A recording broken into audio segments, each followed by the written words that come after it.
Pues vamos a buscarlo. Perfecto, no aparece, entonces se va a llamar Logra.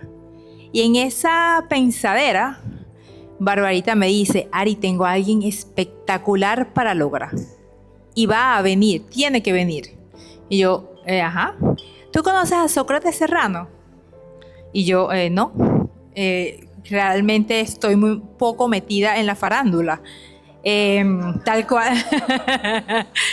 Tal cual como dijo Ricardo, muchas veces se queda uno viendo lo que hace el otro y no ve lo que hace uno, ¿no?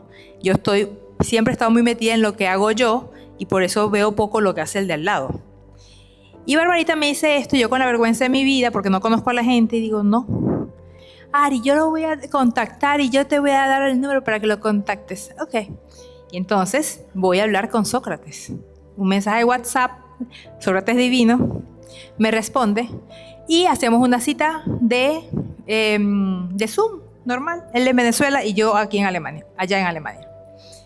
Entramos a la reunión y esta señora entra a todas las reuniones sin saber quién es la gente. Es así soy yo.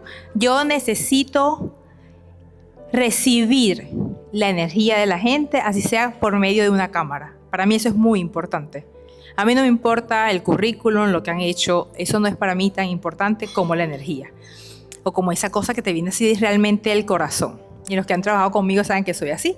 Y entonces mi querido Sócrates entra conmigo a una reunión y me dice, ¿y tú por qué me quieres? ¿Y quién soy yo? Y yo, mira, yo te tengo que decir algo muy transparentemente, porque soy así. Tú me vas a disculpar, pero yo no sé quién eres. Con la vergüenza de mi vida. Realmente era así. Yo sé que te vi en Instagram porque Barbarita me lo dijo y me pareciste muy interesante, pero yo no sé quién eres, yo no sé qué haces, yo no sé nada de ti, nada, de nada, de nada. Pero la vibra del momento fue tan espectacular que yo le dije, tú tienes que venir para este evento. Yo creo que la cosa fue recíproca y él de una me dijo, sí, yo voy. De una, ¿no? Y así comenzó nuestro amor y ahora tenemos aquí a una gran estrella, realmente, que yo no conocía porque soy una ignorante. Y tenemos el honor de tener aquí a Sócrates Serrano, directo de Venezuela para Mallorca, para acompañarnos y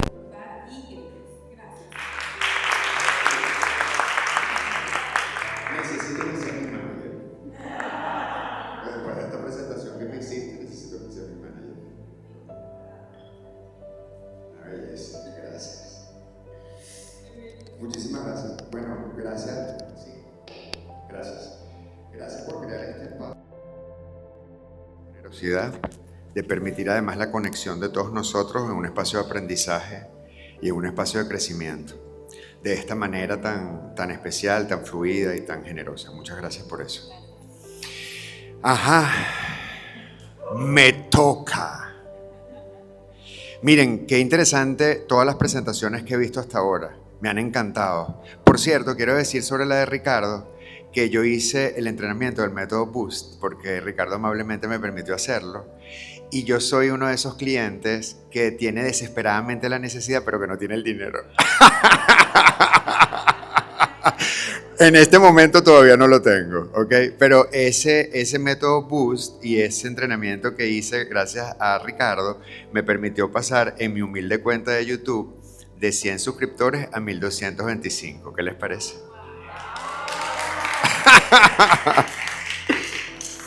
Humildemente, además de que fue muy interesante porque me permitió aprender un montón de cosas de contexto de lo que significa estar en YouTube y la posibilidad de hacer mi podcast, no pensando como el psicólogo que está interesado en el tema de las emociones, que les voy a compartir justo ahora, sino en el comunicador que quiere divulgar sobre este tema, ¿no? Entonces, muchas gracias por eso públicamente.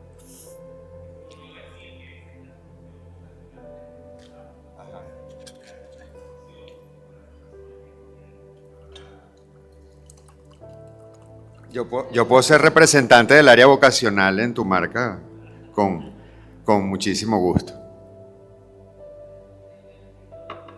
Claro que sí. Todos ustedes, los que han pasado por aquí, han hablado de emociones. Aricel comenzó hablando de emociones al principio. Bueno, desde Huáscar y aquí el amigo con su música nos conectaron con una emoción impresionante. Maite habló de emociones muchísimas veces. Ana María habló de emociones. Ricardo nos hizo una meditación especial. Todos han hablado de emociones.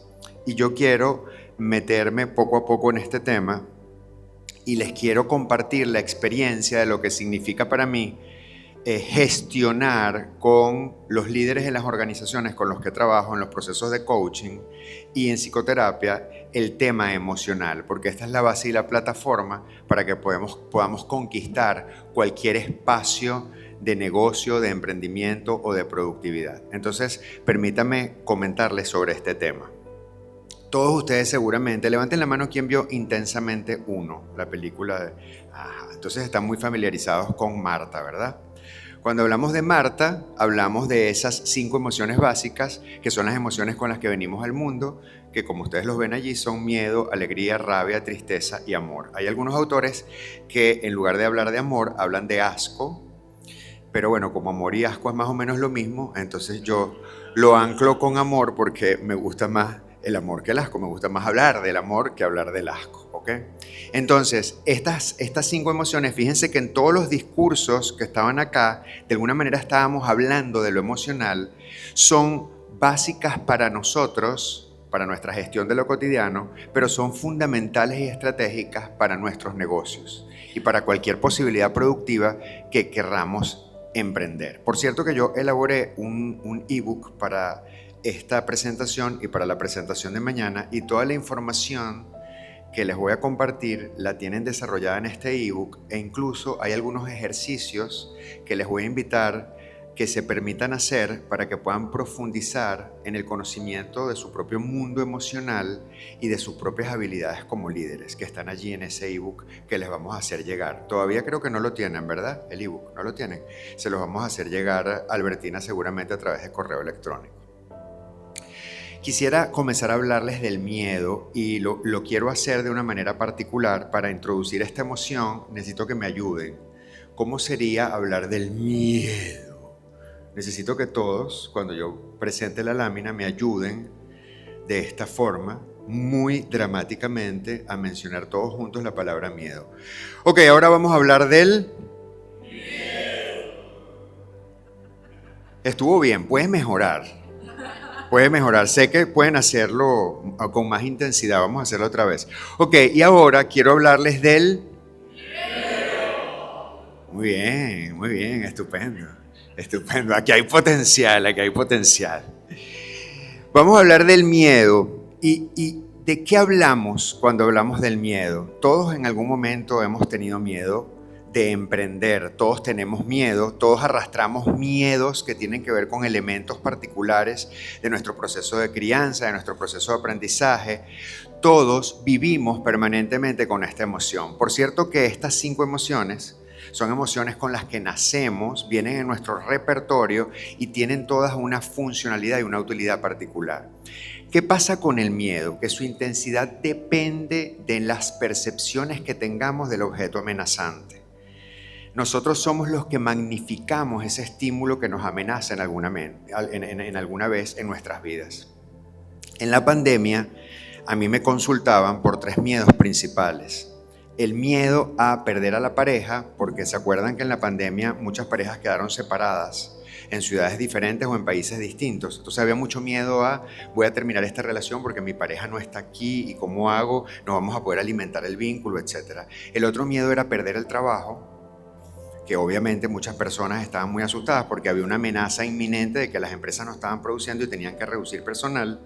Y el otro miedo que tenían las personas, obviamente era el miedo a contagiarse de COVID y morir, obviamente.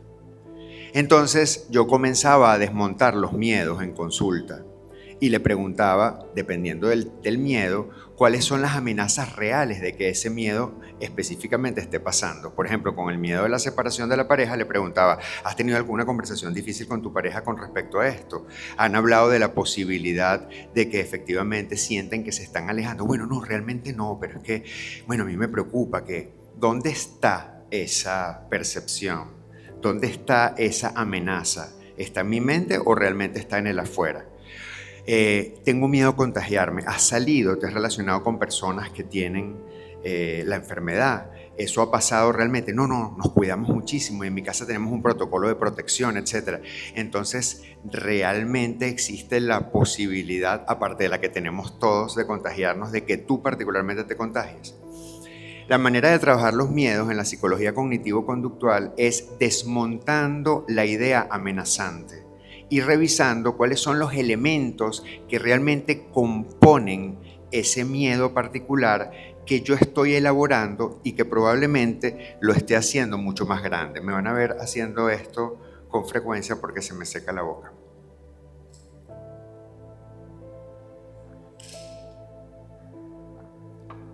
Ok. Yo soy sobreviviente de cáncer, ¿ok? El mayor miedo que he tenido en mi vida es cuando me dieron el diagnóstico. Cuando mi gastroenteróloga y su hija, que también es gastroenteróloga, se sentaron frente a mí, así como están allá Laura y Ana María sentadas, una al ladito de la otra, se sentaron frente a mí y me dieron el diagnóstico. La sensación que yo tuve fue que caía por un abismo y que estaba cayendo permanentemente y no había final.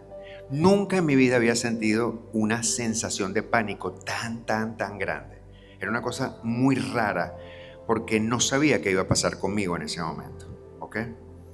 A partir de ahí comenzó un proceso muy particular. Primer episodio, segundo episodio. Luego que efectivamente me confirman el diagnóstico porque pensaban que era un error, porque mis características físicas y mis condiciones no correspondían con el diagnóstico. Yo me estaba preparando para un personaje que requería que yo físicamente tuviera unas condiciones muy particulares. Además de ser psicólogo, soy actor. No soy una estrella, como dice Aricel. Gracias. Esta es una técnica que tengo para que me digan que sí lo soy. Yo me estaba preparando para este personaje y tenía que estar en unas condiciones físicas increíbles. No conocía a Johnny. ¿Dónde está Johnny? No conocía a Johnny, no está por aquí. No lo conocía todavía, pero bueno. Entonces la doctora decía, pero es que esto no me cuadra con tus condiciones físicas, no sé qué es lo que está pasando, vamos a hacer un confirmatorio. Y bueno, luego de todos los confirmatorios, biopsias y demás, efectivamente se confirmó el diagnóstico. Entonces, la segunda escena que les quiero compartir es con el médico, el cirujano oncólogo, que fue quien me acompañó en todo mi proceso. Para saber cuál era el tratamiento que se me iba a aplicar, él me tenía que hacer un examen físico. Entonces él me dijo, pasa al cuarto de al lado, ahí hay una batica, te pones la batica, quítate la ropa, te pones la batica. Les suena familiar, ¿verdad? Esto, yo sabía. Te pones la batica y me esperas ahí que yo ya voy para allá. Dependiendo del resultado del examen, vamos a tomar el camino A o el camino B a nivel de tratamiento. El camino A implicaba que necesariamente, por el tipo de tratamiento que se me iba a aplicar, yo iba a quedar incapacitado. O sea, yo iba a tener una incapacidad, una discapacidad producto de ese tratamiento permanente en mi vida, ¿ok? El camino B era que me iban a aplicar otro tratamiento y que había unas posibilidades de que quedara incapacitado o no. Es decir, que el camino B era mejor que el camino A. ¿Me van siguiendo? Yo entré al cuartito a ponerme la famosa batita bochornosa, porque saben cómo es la batita, ¿no? Ya saben, está abierta por detrás, quítate toda la ropa, ponte la bata. Y yo me quedé petrificado. No podía moverme. Es decir, no podía hacer esto para desabrocharme la camisa. Y estaba paralizado, literalmente paralizado. Tenía muchísimo miedo. Era pánico lo que experimentaba en ese momento, ¿ok? Entonces me acordé de Susan Batson. Susan Batson es una profesora del Actor Studio, ya falleció, que escribió un libro que se llama Verdad, que enseña a los actores un método de actuación muy poderoso para transmitir y para comunicar. Y Susan Batson, en su libro, tiene un capítulo especial que dedica para trabajar los miedos de los actores en los castings. Porque para nosotros los actores, una de las cosas que nos da más miedo es ir a un casting y que nos evalúen, ¿verdad? Hay otros señores ahí detrás de la cámara viéndonos y unos señores ahí tomando decisiones sobre si somos o no somos los que vamos a hacer el personaje. Entonces ella le dice a los actores en ese método, imagínate un lugar que para ti tenga una tranquilidad enorme, que te dé muchísima paz. Y coloca imaginariamente ese lugar detrás de la cámara. Entonces yo me imaginé a Playa Colorada, en el estado Sucre, en Venezuela. Porque cuando yo era chiquito, mis padres nos llevaban a acampar a la playa y pasábamos mucho tiempo ahí en Playa Colorada. Y yo me imaginé atrás esa playa, que es una playa muy particular, se llama Colorada porque la arena es como rojiza y tiene la montaña muy muy verde y el contraste es impresionante. Y era una época de mucha paz para mí, de mucha conexión. Yo me imaginé detrás de la camilla, en este caso me imaginé Playa Colorada. Y lo otro que dice Susan Batson es, imagínate una persona que te dé mucha tranquilidad y con el que tú te sientas protegido. Entonces había una sillita de esas redondas que tienen los médicos, de esas redonditas en los consultorios, y yo me imaginé sentado allí a mi papá. Mi papá murió cuando yo tenía 18 y para mí era mi héroe, el primer héroe de mi vida fue mi papá, del cual aprendí y modeló muchas cosas en mí. Y siempre me sentía con él sumamente protegido. Y yo me lo imaginé sentado en esa sillita. Entonces me imaginé a Playa Colorada detrás y me imaginé a mi papá sentado en la sillita. Respiré y muy lentamente comencé a desabrocharme la camisa, pude quitarme la ropa, me puse la batica, me acosté en la camilla, entró Rubén, que es el médico, hizo el estudio y me dijo, Sócrates, vamos por el camino B. ¿Okay? Y ahí empezó otra historia. ¿Por qué les estoy contando esto? Porque nuestra imaginación y nuestra capacidad para visualizar puede regular nuestro miedo. Tanto así que nosotros tenemos la fuerza de subir o bajar el volumen y de calibrarlo. ¿Me van siguiendo con esto? Entonces, nosotros podemos moderar la intensidad de la experiencia que resulta amenazante. Podemos subirle o bajarle el volumen, dependiendo de lo que nos esté sucediendo en ese momento. Es muy importante identificar las características reales de ese estímulo que estoy considerando amenazante, ver qué hay ahí detrás y lo otro, definir acciones específicas para lidiar con eso que realmente me atemoriza. Skinner, que es el padre de la psicología del aprendizaje, decía que una de las técnicas más poderosas para saber cómo manejar situaciones difíciles es lo que él llamaba anticipar contingencias negativas. Entonces, ¿qué es lo peor que puede pasar? Y a partir de allí comenzar a construir escenarios. ¿Qué es lo peor que puede pasar con este miedo que yo tengo? ¿Y cómo puedo lidiar con esa dificultad? ¿Sí? Entonces, yo siempre le digo a mis pacientes, a las personas a las que le hago coaching y a los grupos con los que trabajo en organizaciones, siempre les digo, de los miedos, hazlo compañía. De esa fuerza y de esa energía que sientes que te resta, busca que se hagan tus aliados, porque siempre van a estar ahí. Nosotros vivimos con miedos permanentemente y el miedo nos permite autorregularnos en ciertas situaciones críticas. Aplicado específicamente al mundo que nos corresponde, en el tema de emprendimiento, yo les traje aquí los 5 mayores miedos del emprendedor. Y fíjense, léanlo cada uno de ellos y chequeen por favor si se sienten identificados con algunos. Por cierto que el último ya lo mencionaron de una manera muy contundente al principio. Fíjense qué interesantes. Miedo al agotamiento o burnout, que es el síndrome de quemado por el trabajo. Miedo al fracaso, la vergüenza pública, ¿verdad? A ser señalado. Miedo a quedarse sin flujo de caja. El terror de no poder pagar las deudas, obviamente. Miedo a la inestabilidad legal burocrática.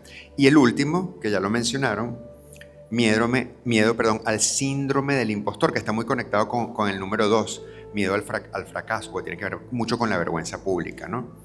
Este miedo al síndrome del impostor es bien particular, por cierto, porque, fíjense, estamos en un evento que se llama Logra y este miedo tiene que ver con la sensación de que no mereces lo logrado.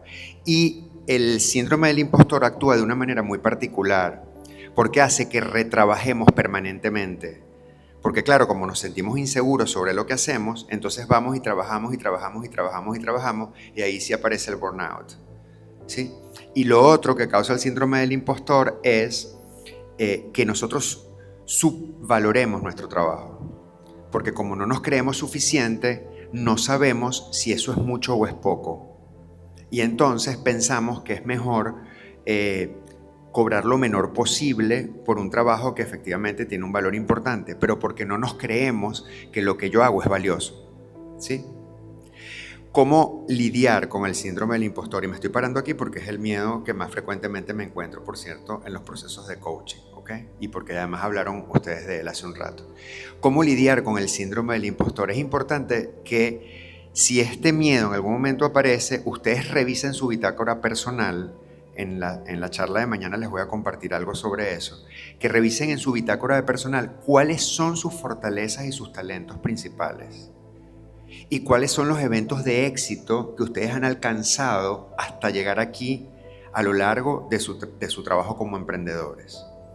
Porque es la prueba de confianza de que efectivamente sí pueden hacerlo. Poner la energía en lo que han alcanzado y a través de qué talentos lo han alcanzado. ¿Me estoy explicando? Esto es muy importante. ¿Saben qué pasa con el síndrome del impostor? Que gracias a las redes todos son expertos. Entonces vemos a personas muy expertas en muchos temas y la verdad es que no son nada expertos. Pero la referencia que tenemos de comparación es tan dura y tan fuerte que nos preguntamos si realmente yo seré tan bueno en eso como esas personas que están en las redes. Esa es la sombra de la difusión a través de las redes. Entonces, por eso es que es fundamental volver permanentemente al centro y concentrarnos en nuestras propias fortalezas y en nuestros propios talentos. Con respecto al miedo, les quiero decir que siempre nos va a acompañar y que lo que tenemos que hacer es hacerlos nuestro aliado. Desmitificar el valor que quizás le estamos dando de manera exacerbada e identificar cuáles son los pensamientos y las ideas que realmente son basura y que están ocupando un lugar y un espacio. Y quedarnos con la parte esencial, que es la parte que nos impulsa. Porque el miedo impulsa, por cierto. ¿Okay? Cada vez que yo salgo al escenario, yo generalmente me presento en el Teatro Trasnocho en Caracas, y ahí está ahora la voz de Albany Lozada, si no me equivoco. Es una presentadora venezolana muy reconocida. Y entonces ella dice, bienvenido al Teatro Trasnocho. Entonces yo estoy haciendo mis ejercicios de respiración atrás y de concentración, y cada vez que yo la escucho, ay, chamo, me empieza a temblar todo. Entonces es cuando yo digo, pero ¿por qué yo me metí en esto? Hasta que termina, se abre el telón, yo salgo y cuando empiezo todo fluye, es una maravilla, ¿sí? Pero el miedo está y es sospechoso cuando no esté, es preocupante cuando no esté. Entonces tenemos que hacerlo nuestro aliado y quitarle ese peso y esa carga extrema que le hemos metido. Ok, ahora les voy a hablar de... están pilas, ¿no? Ok, muy bien, muy bien, muy bien. La alegría es el combustible de la perseverancia. Me encantó esa frase que estaba buscando, por cierto, también a través de inteligencia artificial. ¿Cómo presento la alegría? Dime, Copilot, porque yo uso Copilot y Gemini, ¿no? Más que ChatGPT. ¿Cómo presento la alegría para un grupo de emprendedores? Y me dio varias frases y yo escogí esta, ¿no? Combustible de la perseverancia. Y dije, wow, qué buena frase. Ok, bueno, todos sabemos lo importante que es la alegría. No me voy a parar mucho aquí, solamente les voy a dar unas referencias muy particulares, porque además he visto que este es un grupo muy alegre. Desde ayer lo estoy viendo, ¿ok? Desde ayer lo tengo clarísimo, ¿ok? Pero bueno, y además la mayoría de aquí son médicos o profesionales de la salud y todos ustedes saben de sobra que cuando estamos alegres y estamos en armonía se incentiva el reforzamiento de nuestro sistema inmune, liberamos una serie de neurotransmisores, nos sentimos bien y eso le hace bien a nuestro cuerpo y estamos en el mejor estado posible, ¿ok? El sentido del humor, entonces, es una poderosísima herramienta. Y por eso yo admiro tanto a Ana María Simón. Y le digo que ella tiene que dar clases, le estoy insistiendo desde hace mucho tiempo que tiene que dar clases de cómo meterle más humor a las cosas, de cómo ser tan atractivo, persuasivo a través del humor, ¿no? Porque me parece que es una herramienta poderosísima y ella lo hace todo el tiempo. Entonces, ¿qué es lo importante? Cuando yo escuché a Arisela antes, que yo tomé mis notas de lo que tú dijiste, de no, tienen que ser 10. Y si llegas al final del día y no tienes 10, bueno, pues entonces al día siguiente son 10 más 10 son 20, ¿no? Entonces a mí eso me dio como una inquietud. No, a todos, ¿verdad? A todos, ¿verdad? Me dio como una cosa, ¿verdad? Entonces, porque yo dije, wow, yo suelo ser exigente conmigo. Y yo dije, bueno, imagínate yo poniéndome esta meta que ahora estoy haciendo como negociando para tener menos estrés, ¿no? Pero sí, está bien. Es importante tener esos niveles de exigencia, pero es fundamental acompañarlos de fuentes de placer y de espacios de distensión y de relajación. Es fundamental, porque si no es una locura, le estamos haciendo el peor daño a nuestro organismo. Tenemos que conectarnos con lo que nos hace bien, ya sean actividades, ya sean personas, no importa qué sea. Hay personas que se sienten bien leyendo un libro, otras haciendo una caminata, otras escuchando música.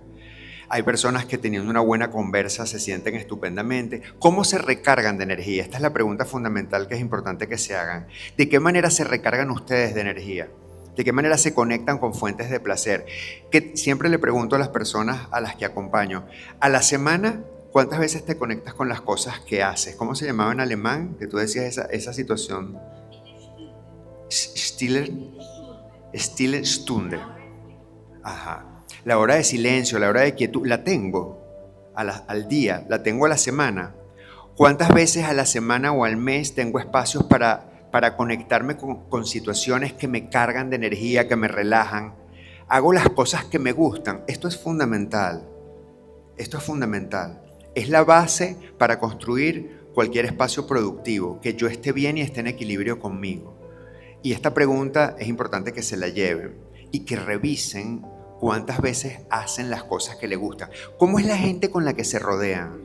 Ahora Marian Rojas Estapé puso muy de moda el tema de las personas vitamina, porque además escribió un libro sobre eso y lo dice mucho en sus conferencias y en sus charlas. Esto es real. La gente que me rodea es gente que me quita energía, los famosos vampiros energéticos, o es gente que me suma, que me conecta, que me regala posibilidades. ¿Cómo es mi ecosistema en ese sentido? Esto es muy importante. Algo fundamental aquí es, y ustedes ya lo saben, que un líder alegre y energizado obviamente contagia mucho más que uno que está agotado permanentemente y que se está quejando, ¿no?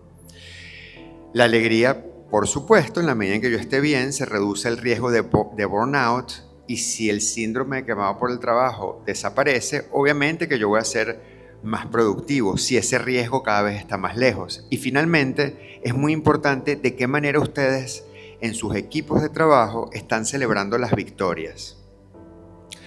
¿Cómo lo están haciendo? Y no hay que hacer grandes celebraciones, por cierto, no. Es el reconocimiento cercano y honesto de ese pequeñito logro que suma a montones de posibilidades que después suman a un reforzamiento mayor. Tomarse el tiempo para reforzar y para celebrar esas pequeñas victorias es fundamental. Entonces, no descuidarlo nunca y que ese espacio siempre esté presente. Ahora les quiero hablar de... Vamos a hacerlo otra vez porque yo confío en ustedes. Ahora les quiero hablar de... Hubo unas rabias con risa, pero está bien, es interesante porque a veces sí, a veces la rabia puede ser risueña. Está bien. Bueno, la rabia es una emoción displacentera que tiene una característica clave y es que se puede transformar. Hay un principio psicológico básico que seguramente muchos de ustedes han escuchado, que es el miedo paraliza, la rabia moviliza. Entonces, lo importante con la rabia es que yo pueda canalizarla de manera adecuada para convertirla y transformarla en acción. Yo a la rabia la llamo la emoción maleducada. Sí. ¿Por qué creen que la llamo la emoción maleducada? ¿Por qué creen que le doy ese nombre?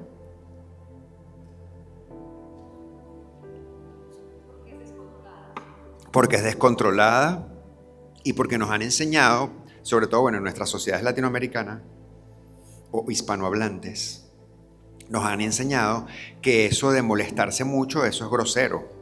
Es preferible estar, no, si te molestas, no lo comuniques. Tú, como decimos en Venezuela, finge demencia, ¿verdad? No lo digas porque eso es mala educación decirlo, ¿verdad? Entonces, esa frase famosa de calladito te ves más bonito, ¿no? Calladito te ves más bonito. Entonces tú tienes a esas personas que le preguntas, ¿te pasa algo? Porque te noto que estás como, no me pasa nada.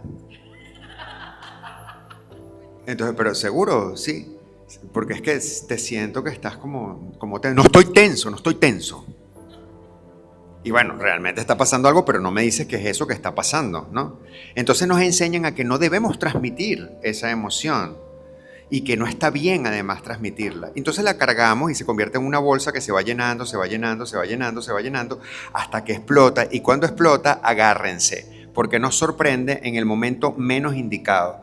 Cualquier estímulo, si no hemos canalizado la rabia, va a ser el interruptor para que se active y se desencadene esa reacción que puede ser aterradora, ¿ok?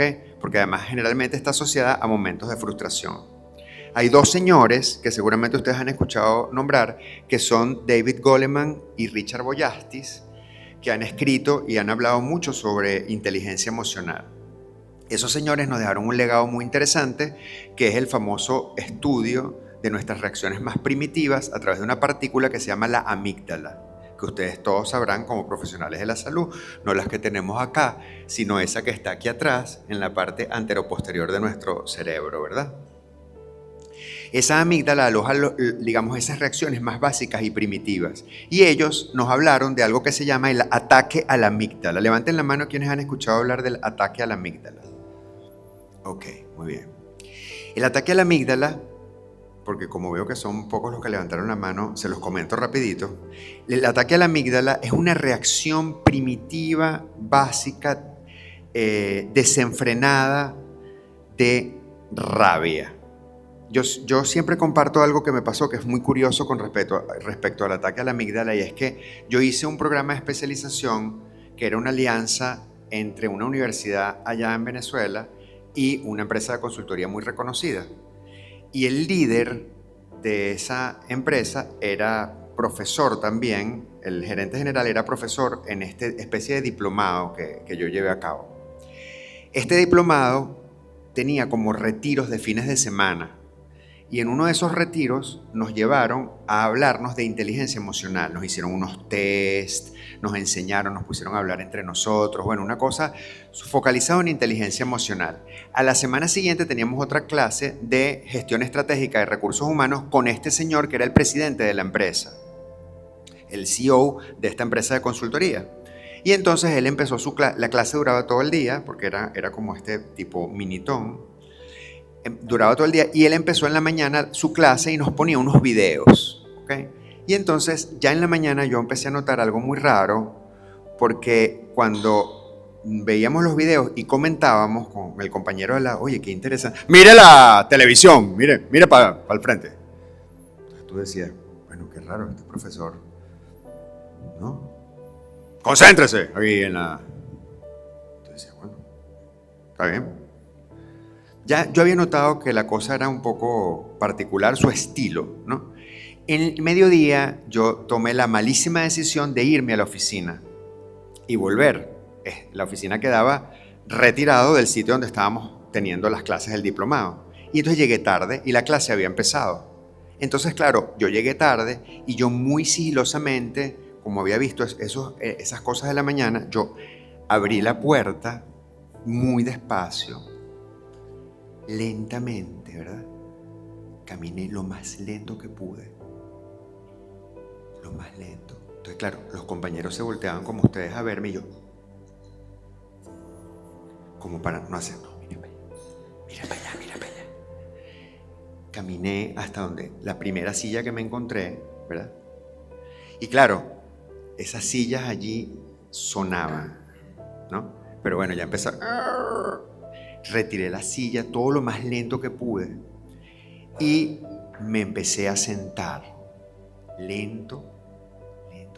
Y cuando ya estaba a punto de estar definitivamente sentado, entonces el profesor explotó. ¿Tú te crees que esto es un colegio, chico? Esto es una falta de respeto. Y ahí empezó toda una declaración que es difícil que yo se las reproduzca con la magnitud con la que yo la recibí en ese momento. Entonces yo no entendía nada de lo que estaba pasando, porque además el señor comenzó a decir groserías. Y este señor era un CEO de una empresa de consultoría. Entonces yo no entendía nada de lo que estaba pasando. A mí se me prendió un bombillo porque, por cierto, yo soy psicodramatista. El psicodrama es una especialización dentro de la psicología que utiliza la dramatización como herramienta terapéutica. Y yo en ese momento estaba comenzando mi formación en psicodrama en la Escuela Venezolana de Psicodrama.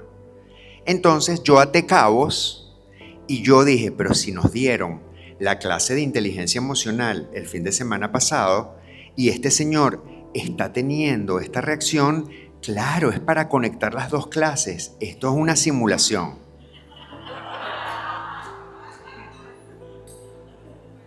Y yo dije, qué genial. Esta gente sabe lo que hace, pues esto es una empresa reconocidísima. Ya no está en Venezuela. Y yo dije, oye, son unos duros, como decimos nosotros allá, son unos duros estos tipos. Y entonces, claro, yo empecé a sonreírme, porque me pareció genial lo que estaba pasando. Y cada vez que me sonreía, el profesor se alteraba cada vez más. Pero bueno, chico, ¿de qué te ríes tú? Y empezó a decir groserías y una cosa impresionante. Claro, yo no me di cuenta, pero después mis compañeros me contaron que además yo hacía así.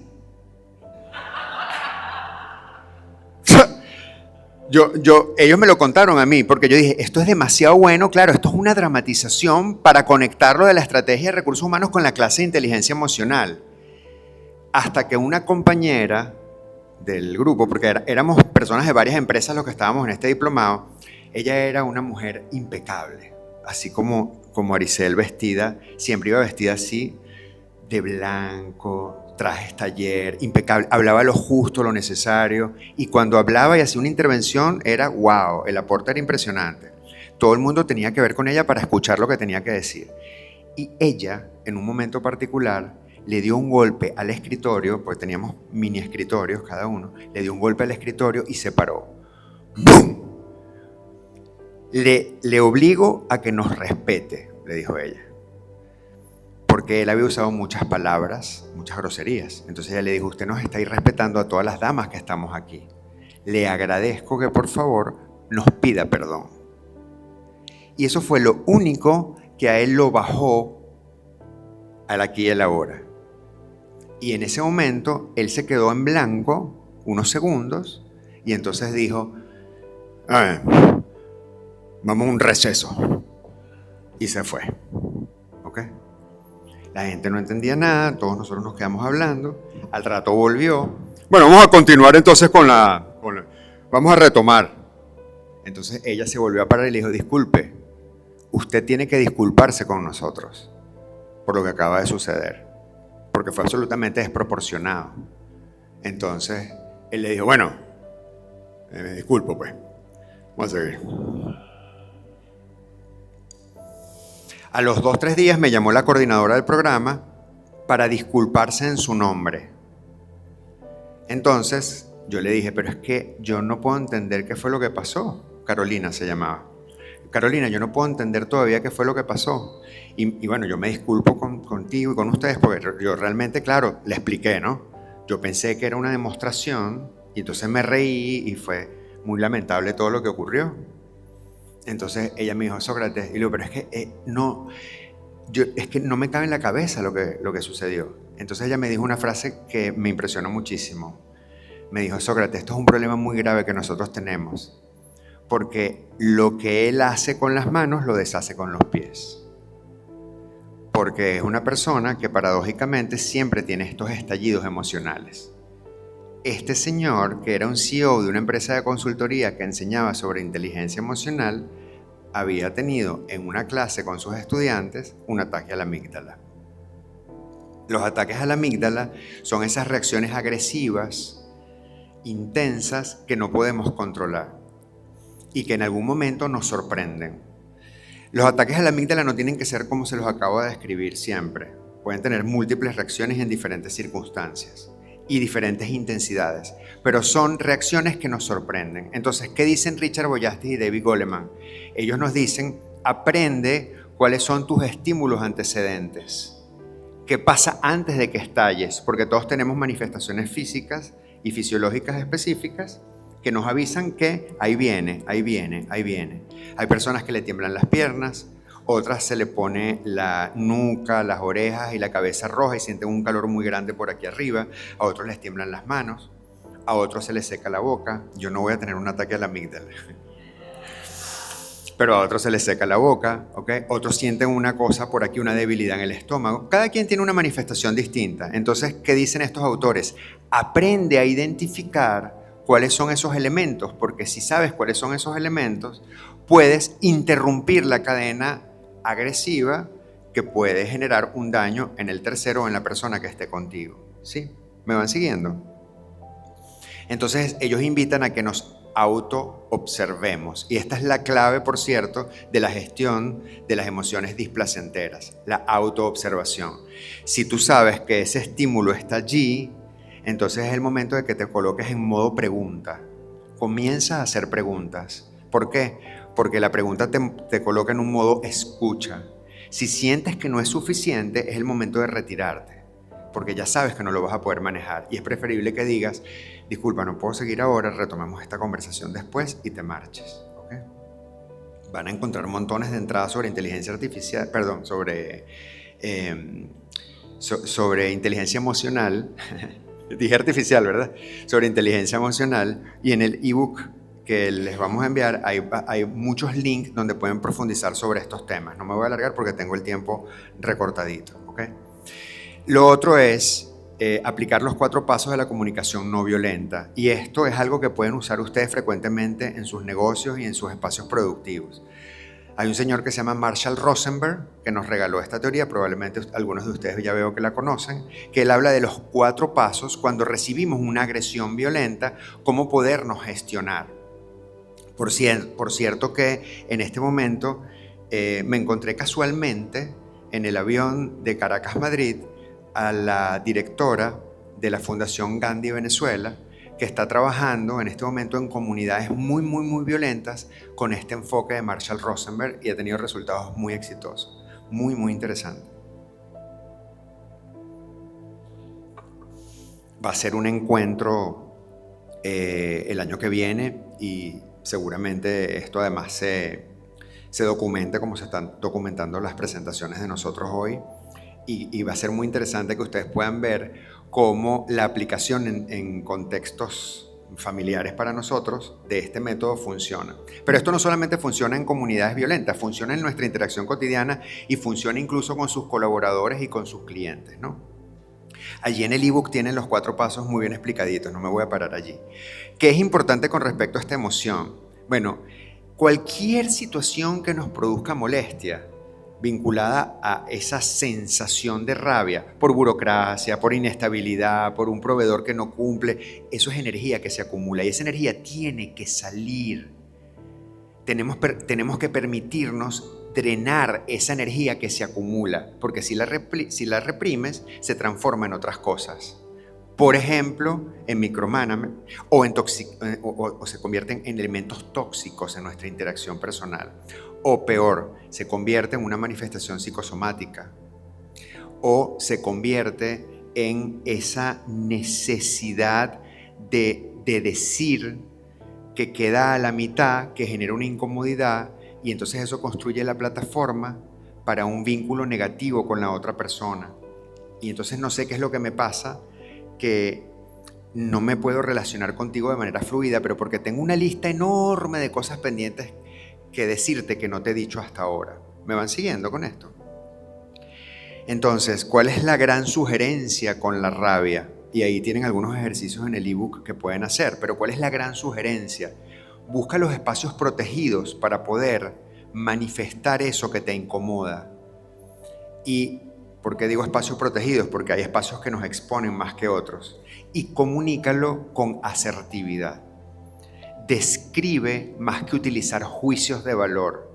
Y eso puede ser una manera en que puedes drenar esa situación incómoda o esa situación que te genera rabia. Ahora les quiero hablar de otra emoción. Y ahora les voy a hablar de... Esta tristeza fue como eufórica. Ok, vamos a probar otra forma. Ahora les quiero hablar de... Bello, bello. Aquí hay potencial. Duelar para seguir. A mí me encanta esta frase. Me encantó esta frase. También se la pedí a Copilot. Me dio una lista y escogí esta. ¿Cómo? ¿Ah, sí? Ah, está disfrazado. Es la misma gente. Ok. Se la pedí a ChatGPT. Duelar para seguir. La frase que está ahí arribita. Duelar para seguir. Duelar es una palabra que se usa mucho en Argentina. Yo la conocí por unos amigos argentinos y lo usan como un verbo y me encantó cuando empecé a escucharlo porque dije, wow, ellos lo usan como un verbo de acción, duelar. Qué interesante, ¿no? ¿Y con qué tiene que ver la tristeza? Yo les quiero compartir muy rápidamente otra información muy personal y por eso me gusta conectar los elementos teóricos con las vivencias, como decía Maite al principio, porque las cosas tienen sentido cuando nos apropiamos de ellas. Una de las maneras en las que yo comencé a trabajar mi síndrome del impostor, cuando lo tenía, ya no lo tengo, fue entender que toda la información que yo podía transmitirle a las personas era la misma que podían conseguir en los libros y en internet, pero que la diferencia era la manera que yo lo hacía y la forma en que yo lo conectaba con mi experiencia personal. Apréndanse esto, ¿ok? Esto es muy importante. Esa es la mejor manera de trabajar con el síndrome del impostor. Más allá de que ustedes creen un modelo o una teoría, mañana les voy a presentar un modelo que yo creé. ¿Qué tal? Más allá de eso, ¿ok? Es sexy, es sexy. Al principio es como corporativo, insinuante, pero al final es súper sexy.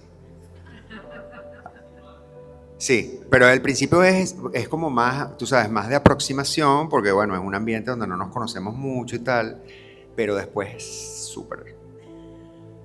¿Ok? Bueno,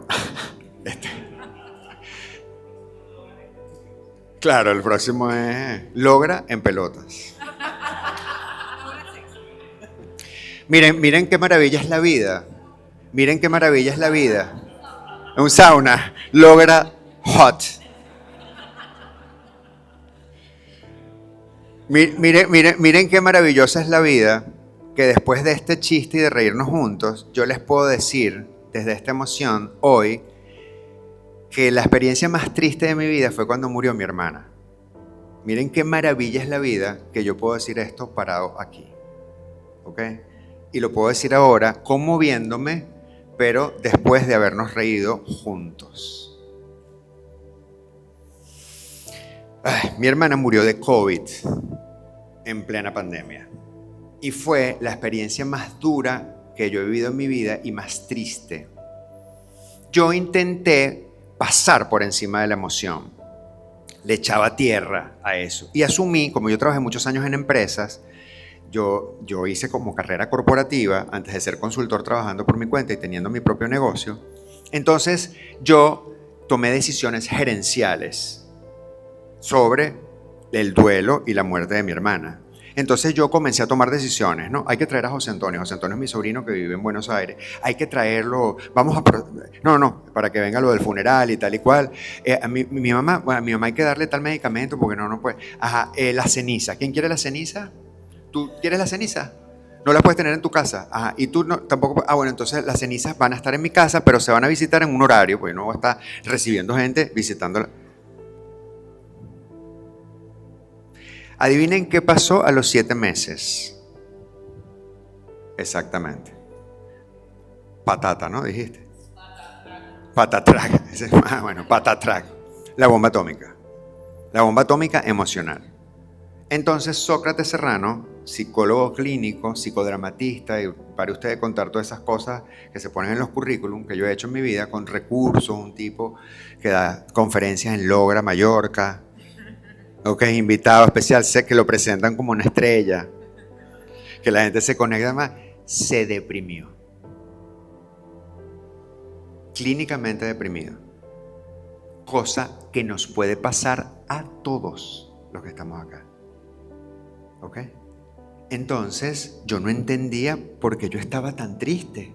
¿Qué es eso? ¿Por qué yo estoy tan triste? Pero bueno, está bien, mi hermana se murió, pues pero...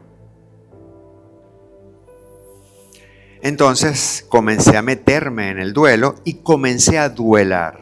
Ahí entendí que era un verbo activo.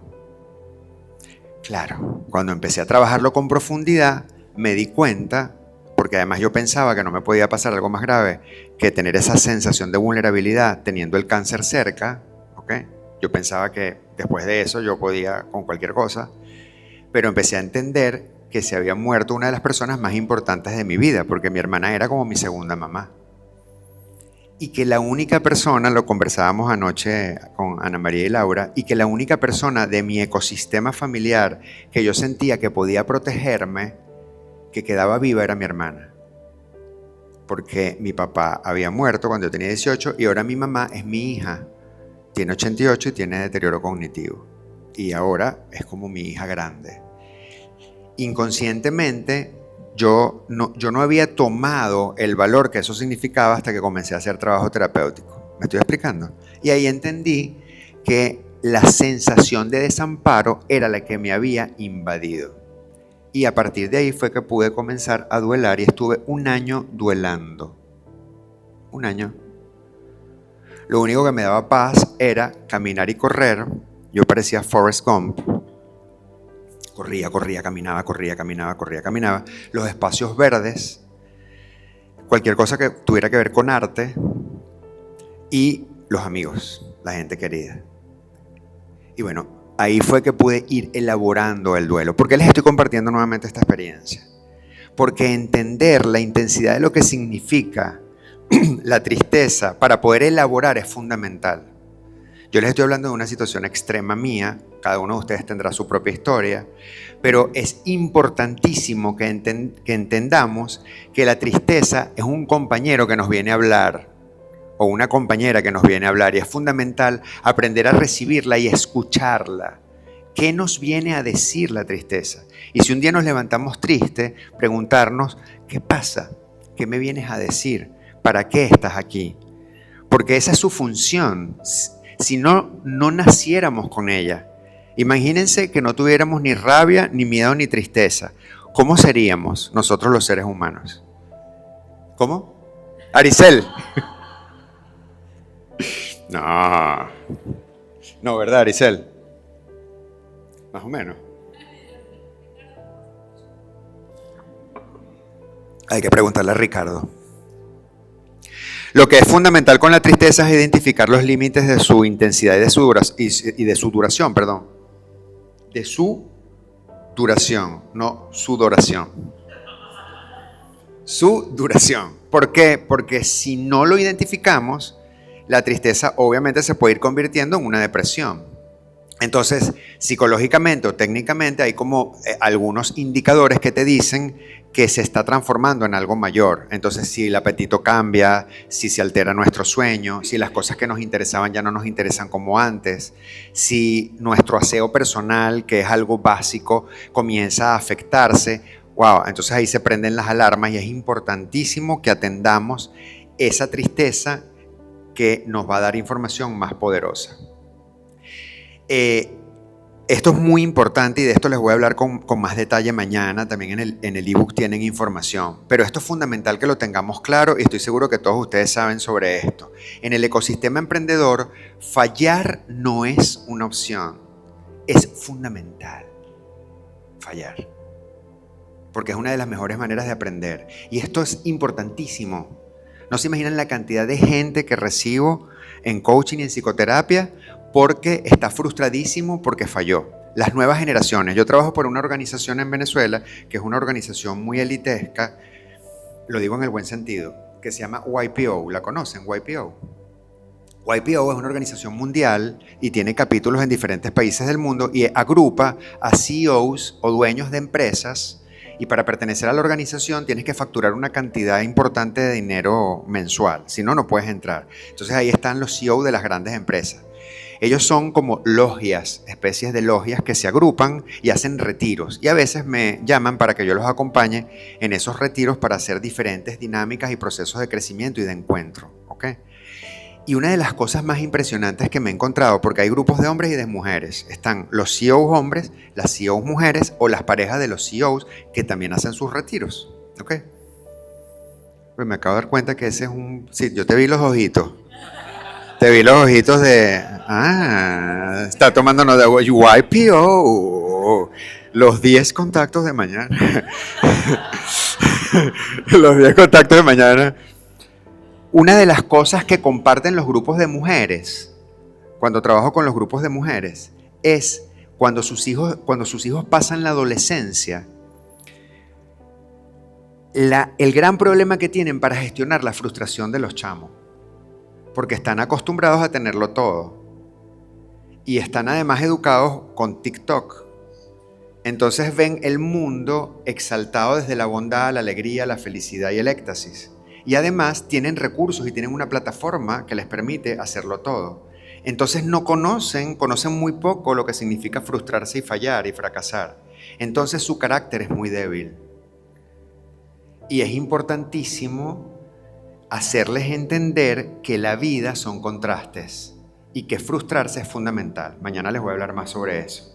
Entonces es importantísimo entender que la tristeza es el duelo necesario por el tiempo, dinero y esfuerzo invertido en una solución que no funcionó.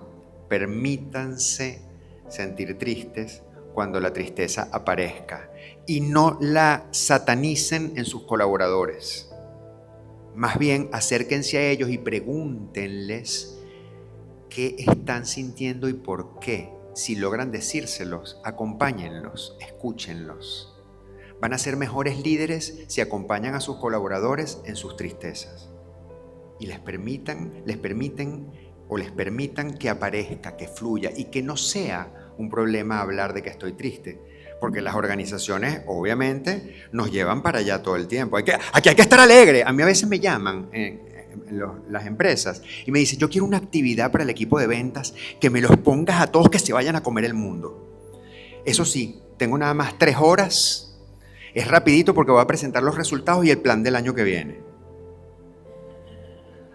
Harry Potter, pues. Básicamente. No quiero, miran, o sea, que la gente se olvide los problemas. Imagínense ustedes en Venezuela, que es como la dimensión desconocida, ¿verdad? Ajá. Que no le hagan caso a nada, los barcos, nada de eso, el contexto, nada de eso. No, que la gente esté concentrada en resultados. Entonces, claro, la tristeza, primero que no es sexy y además que es el opuesto a la productividad. Pero resulta que si yo me la salto, va a ser muchísimo peor. Y voy a ser más improductivo, ¿ok?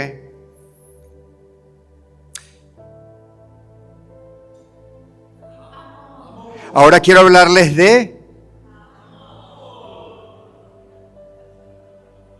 No me convence. Me quedan 2 minutos. ¡Wow! Ahora quiero hablarles de... Bueno, vamos a dejarlo pasar. La pasión que sostiene tu propósito, y creo que de alguna manera ustedes lo han recogido en las presentaciones que han hecho hasta ahora, ¿no? Efectivamente. Que el amor, y cuando hablamos de amor no hablamos del amor de pareja específicamente, hablamos de diferentes tipos de amor. Yo soy fan del amor propio, o sea, para mí el amor que más me gusta es el amor propio, el quererme a mí mismo y el que ayudar a las personas a que se quieran a sí mismas, ¿ok? Entonces, cuando uno busca en el diccionario la definición de amor, encuentra estos 2 significados: sentimiento de afecto, inclinación y entrega a alguien o a algo, porque no necesariamente tiene que ser hacia otra persona. Yo estoy seguro que Huáscar ama la música. Creo que a ninguno nos queda la menor duda de que eso es así, ¿verdad? Es así, ¿verdad? Porque cuando ellos salieron aquí, invadieron todo este espacio, una energía, ¡wow! Nos conectaron desde el amor, ¿sí? Miren la otra definición que da el diccionario: esmero con que se trabaja una obra deleitándose en ella. Eso también es amor. Es la energía para construir. Pero ¿qué pasa con el amor? Debemos tener muchísimo cuidado porque muchas veces nos castigamos más de la cuenta Y es importante, ya lo vamos a ver mañana, que apreciemos compasivamente nuestras sombras, que aceptemos cuáles son esas áreas frágiles y esas debilidades, y que identifiquemos nuestras fortalezas. Y otro elemento fundamental, establecer límites sanos basándonos en nuestras necesidades. Porque a veces, por amor, perdemos los límites, lo entregamos absolutamente todo y después un acto de amor se convierte en una situación tóxica, en un vínculo, en una relación violenta o tóxica. ¿De qué manera podemos regularnos y podemos aprender a establecer límites? El amor sin límites lleva obviamente al sacrificio personal. Yo puedo amar lo que hago y puedo tener un sueño como nos explicaban los anteriores presentadores, ¿ok? Puedo tener un sueño, pero debo también establecer límites con ese sueño. ¿Cuáles son mis propios límites?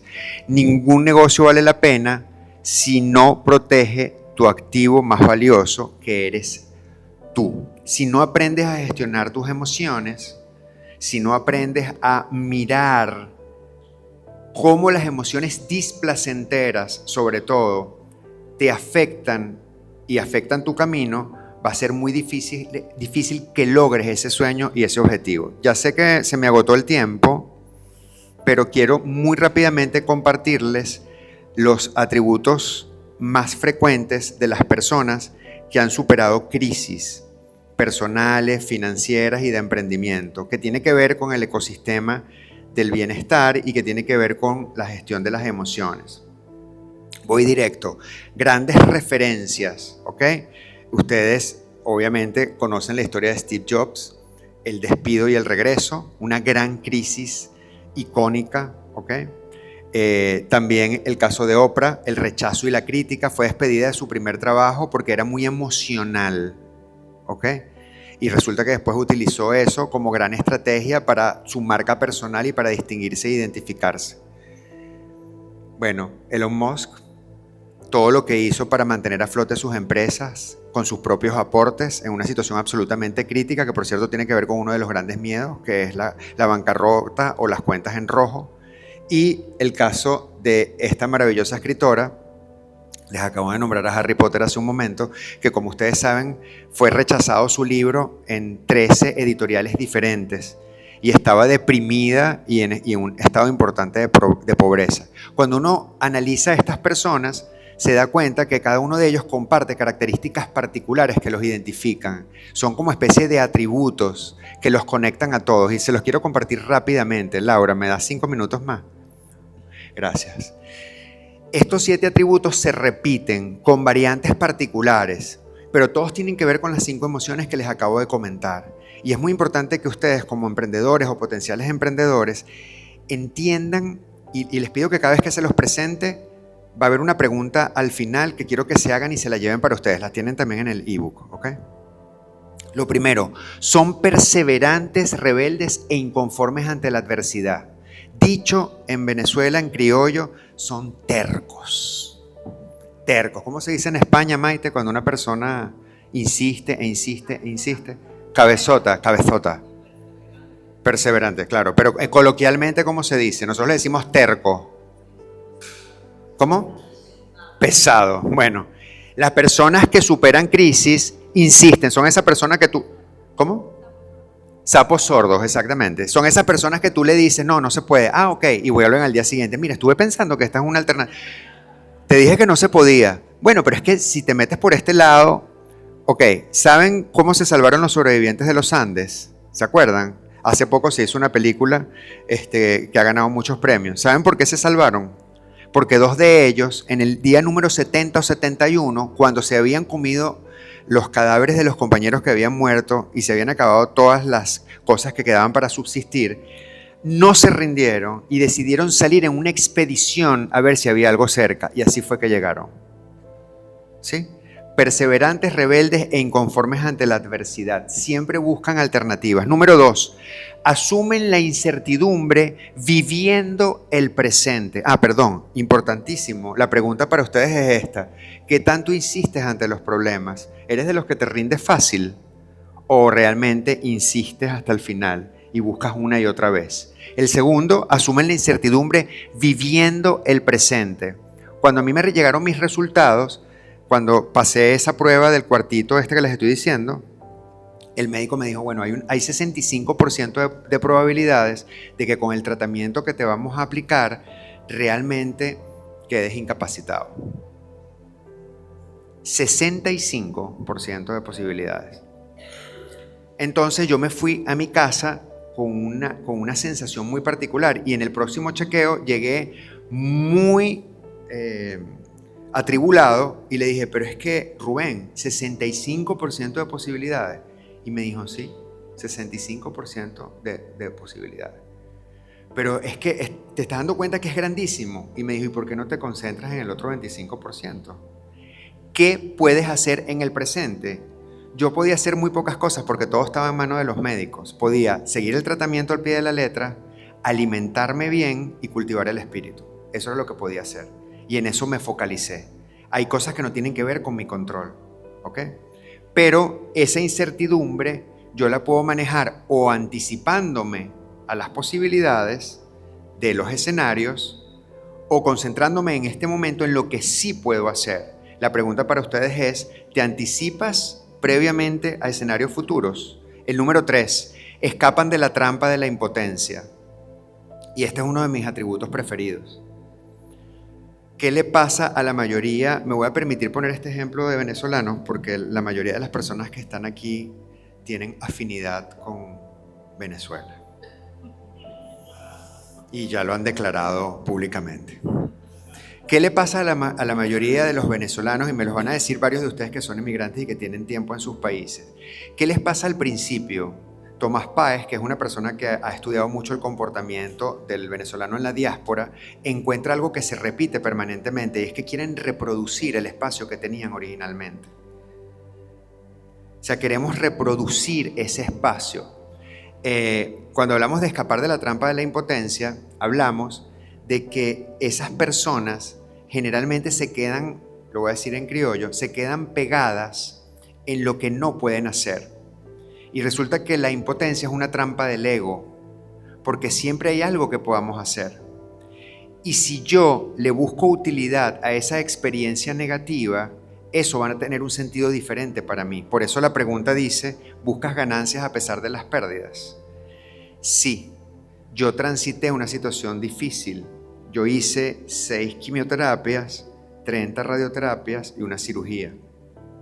Mi cuerpo cambió. Cuando estábamos ayer en el restaurante Michelin, el señor empezó a decir lo de las carnes y yo dije, yo no puedo comer eso. Yo no puedo comer. Y el hombre estaba desesperado. Espera un momentico, ya le traigo un plato, le propongo, y me proponía otro plato. Bueno, no, es que eso también tiene carne, eso no puede ser. Los que estaban ahí vieron lo que pasó, ¿verdad? Yo tengo que cuidarme permanentemente. A mí los alimentos, después de la radioterapia y de la quimio, yo proceso diferente los alimentos. Mi cuerpo cambió, yo soy otra persona, yo me transformé por completo en muchas cosas de mi vida, ¿ok? Pero eso tiene un sentido y un significado para mí. Mi propósito es diferente. Ahora eso me permite ser más empático con mis pacientes, con las personas a las que le hago coaching, con los grupos con los que trabajo en las organizaciones, con la manera en que interpreto un personaje. Yo tenía un propósito que era ser el mejor actor de Iberoamérica. Ese era mi propósito antes. Y ese propósito cambió por completo. Mi propósito ahora yo lo anclo en 2 frases que son sanar para servir y servir para sanar. Y servir para sanar, para mí, gracias. Muchas gracias. Para mí servir para sanar es cualquier posibilidad que signifique que las personas crezcan, que reflexionen, que se hagan preguntas, que crezcan, que se desarrollen. Eso es sanar. Cualquier espacio donde yo pueda usar todos mis talentos para que eso ocurra, eso se conecta con mi propósito. Entonces, por eso yo me puedo quedar pegado en lo malo o no. ¿Buscas ganancias a pesar de las pérdidas? Pregunta para ustedes. El número 4 no me voy a extender mucho, no solo porque me hayan dicho que me quedan 0 minutos, sino porque ustedes seguramente lo manejan muy bien y estamos aquí y es una prueba de ello. Trabajan en red, conoces la fuerza de tus vínculos. El número 5, manejan información con inteligencia. Esto es fundamental. ¿Qué información estoy viendo? ¿Solo la que me dice el algoritmo? Si yo les dijera que abrieran ahora su Instagram y buscaran la lupita, el buscador, ¿cuáles son los temas que aparecen ahí más comúnmente? Es interesante. Yo no sé por qué a mí me aparecen gatos. Tengo 2 gatas. Cualquier cosa con gatos me aparece ahí en el buscador de Instagram. Esto lo digo como un ejemplo, pero yo les invito a que busquen información distinta a la que realmente y siempre frecuentemente consultan. Es fundamental para ser emprendedor desarrollar el reconocimiento de la otredad. Entender que hay otras verdades completamente diferentes a las mías, porque eso me permite pensar y diversificar mi negocio. Probablemente no estoy considerando potenciales clientes que piensan diferentes a como yo pienso. ¿Okay? Esto es muy importante. Se liberan del paraíso perdido, tiene que ver también con lo que les comentaba hace un momento, de que intento reproducir la realidad. Entonces aquí es importante entender, y esta pregunta es para que se la lleven también, si ustedes son capaces de entender que es imposible volver al estado anterior de las cosas. Hay cosas que perdemos. Es decir, esto es entrenar el desapego. Y finalmente, son optimistas con cable a tierra. ¿Qué quiere decir esto? Ya para cerrar, que yo voy a poner, si yo tengo el vaso a la mitad, yo puedo decidir si está medio lleno o medio vacío. Pero los optimistas con cable a tierra dicen, está medio lleno. Ojo, le falta la mitad. Ahora, ¿se puede llenar más? Vamos a evaluar si es factible. Pero ojo, tengo la mitad. Ahora, le falta. ¿Se puede llenar más de agua? Vamos a ver. No son optimistas irracionales, son optimistas con cable a tierra. La pregunta para ustedes es, ¿buscan oportunidades asumiendo los riesgos? Y todo esto se define en algo, voy directo aquí, perdón, en algo fundamental, que es una actitud ante la vida. Y yo sé que todos los que estamos aquí porque decidimos ser protagonistas, no víctimas. Imagínense que hubiera pasado en el planeta si durante la pandemia todos hubiéramos asumido una actitud de víctima. ¿Qué hubiera pasado con la humanidad? Cuando yo asumo una actitud de protagonista, independientemente que me estén pasando cosas que no me gustan, yo voy a tener un motor que inmediatamente se prende para lidiar con las dificultades. Y eso es lo que necesitamos los emprendedores. Muchas gracias. Gracias.